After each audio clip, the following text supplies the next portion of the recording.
All right, well, let's talk about the playoff picture real quick and talk about Super Bowls and what our predictions are. I mean, at the moment, it seems that most of the playoff picture is set. We've got two or three teams still battling it out. But on the AFC side, we've got the Titans with the number one seed, the Chiefs with the number two seed, Bengals number three, Bills number four, Patriots clinch with the number five seed. At the moment, the Colts, the Chargers, and the Raiders and the Steelers are currently duking it out for the last two spots.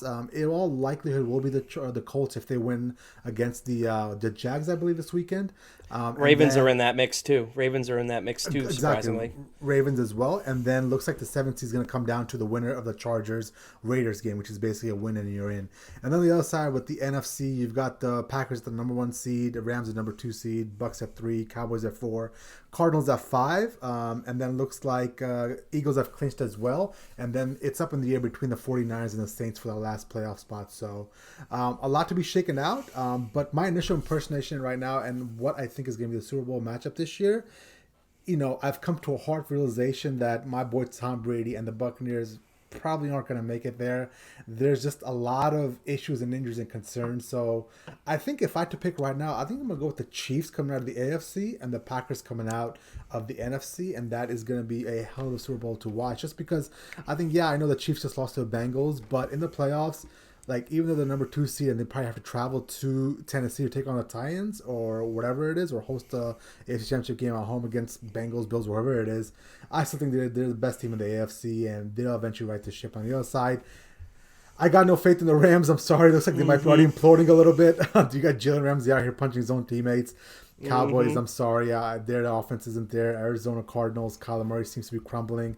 And the Buccaneers, Tom Brady, he's playing at a phenomenal MVP-esque level, but the rest of them around him, like, it's just crap. With Antonio Brown quitting and we'll hit on him here soon. Leonard Fournette being hurt, most of the offense being out, Lavonte David being out on defense, Shaq Barrett is injured, JPP. There's just so many injuries that Tom Brady just isn't going to be able to supplement that this advance of his age. So I'm going to go with the Packers and the Chiefs at the moment for the Super Bowl matchup. And that's going to be one hell of a matchup. It's going to be an all-timer, man. Mm-hmm.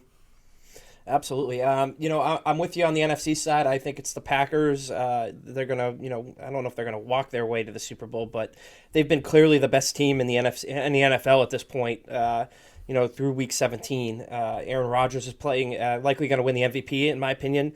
Whether or not he should is another story, but I think he's going to be the MVP. Devontae Adams. They got a two-headed monster at running back with Aaron Jones and AJ Dillon. AJ Dillon is a freaking wrecking ball out there. He's really come on this year. Their defense is playing well. Rasul Douglas, a guy that I believe was signed off a practice squad at one point this year, is playing great.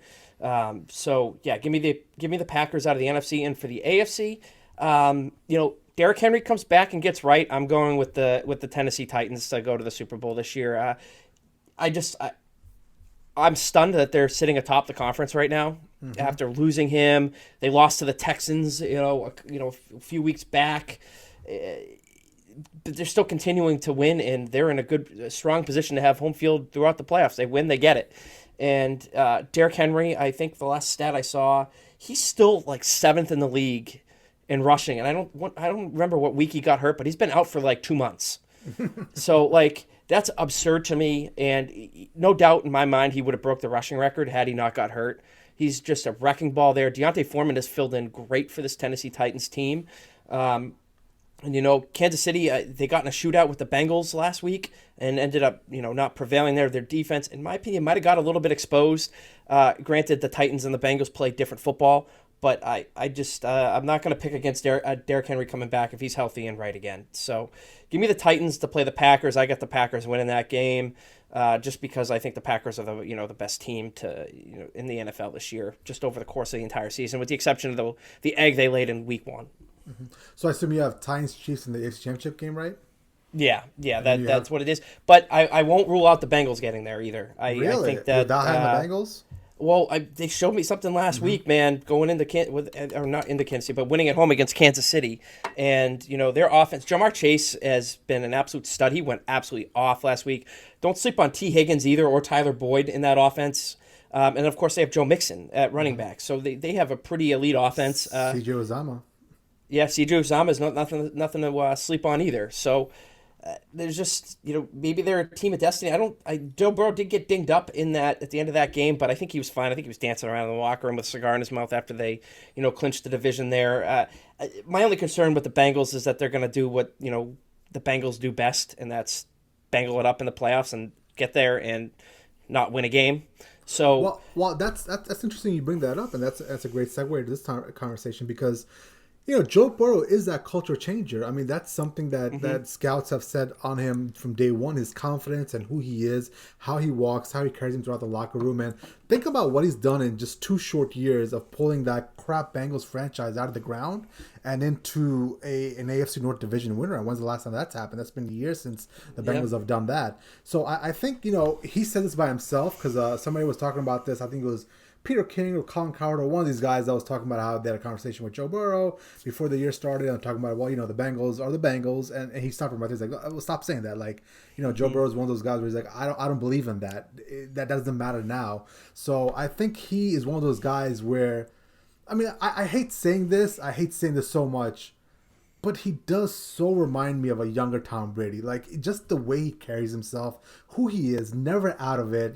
Just I think he has the swagger and the mentality to potentially be something great someday. So on the other side of the NFC, I didn't get your NFC picks yet. I think for me, I'm going to lean towards Packers, Buccaneers in the NFC title game, and Tom Brady and the Buccaneers will have to go up to Lambeau and probably end up losing that game. But who do you have coming out of the NFC?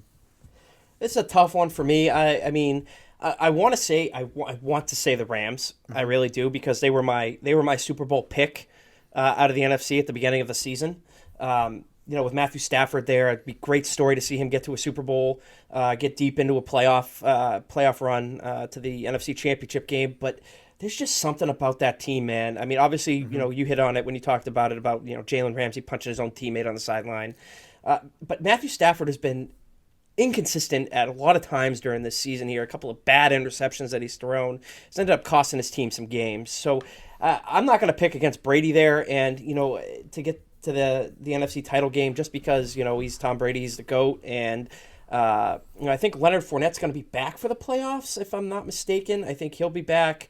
Obviously, Godwin's out for the year, and Antonio Brown. We're going to get into that in a bit, but he's a huge loss. But he's still got Gronk there.